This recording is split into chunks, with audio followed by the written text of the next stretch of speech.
Баршаңызға қайырлы күн, сіздермен Динара. Бүгін біз тез және оңай сметанник пирогын жасайтын боламыз.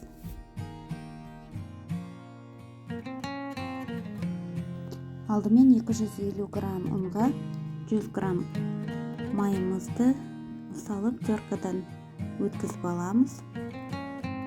Осындай ұсақ жағымен өткізуіміз керек.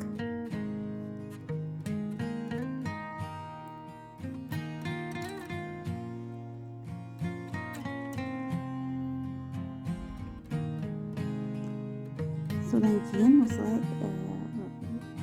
ұнымызбен араластырып крошка жасап аламыз. Майымыз холодильниктен алынған, қатты жұмсарып кетпеу керек.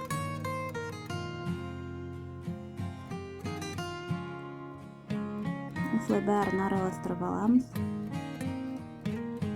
Енді бөлек ыдысқа 2 жұмыртқаны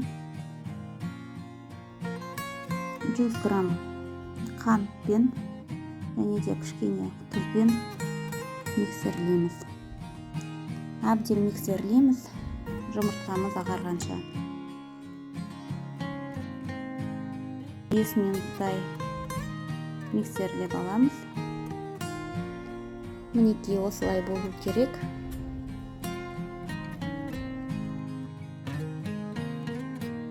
Ұнымызға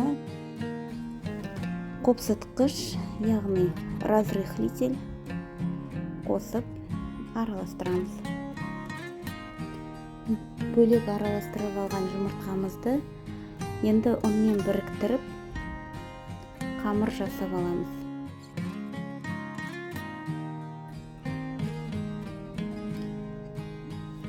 Силикон қасығымен араластырған өте ыңғайлы.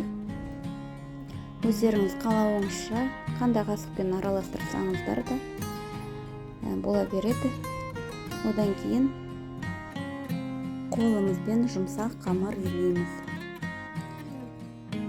Егер де қолымызға жабысып жатса, тағы да ұн қосып жабыспайтындай қылдырып, осылай жұмсақ қылып илеп қамырымызды жасаймыз. Қолымызға жабыспауы керек.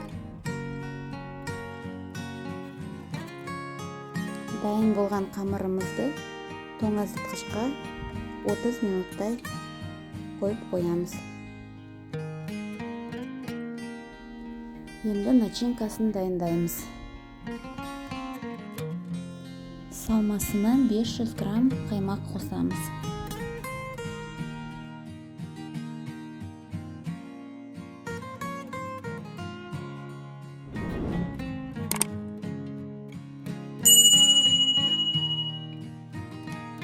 Менде осындай GLC-дің қаймағы 15% қаймақтар болады, 20% та бола береді. Өздеріңіздің қалауынша қосасыздар.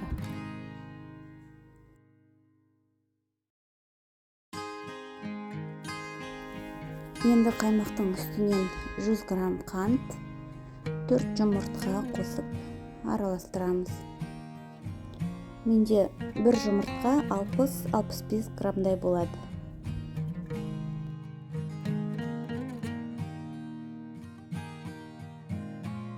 Және де қалауларыңызша кішкене ванилин қосуыңызда болады, бір 4-5 граммдай. Енді қолымызбен араластырамыз. Миксерлеудің қажеті жоқ бұл жерде.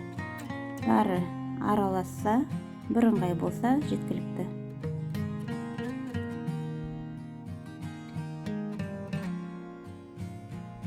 Міне бәрі бірыңғай масса болды және сұйықтау болады. Енді дайын болған қамырымызды осылай оқтаумен кішкене жайып аламыз. Пергаментная бумаганы формамызды өлшеп кесіп алуымыз керек. Пергаментная бумага негізі сапасы өте жақсы болу керек. сонда жабыспай піседі.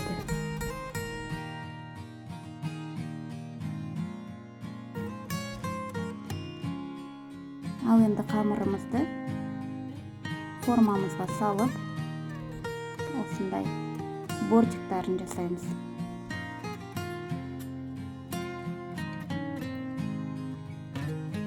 Міне осылай бәрін қолымызбен басып, бортиктарын шығарып алғаннан кейін салмасын құямыз. Міне өте былай сұйық болып тұр. Шаймен ішсеңіз де өте жеңіл әрі пайдалы. Балалар да бір шайдан қалдырмай бәрін тауысып жеп қояды.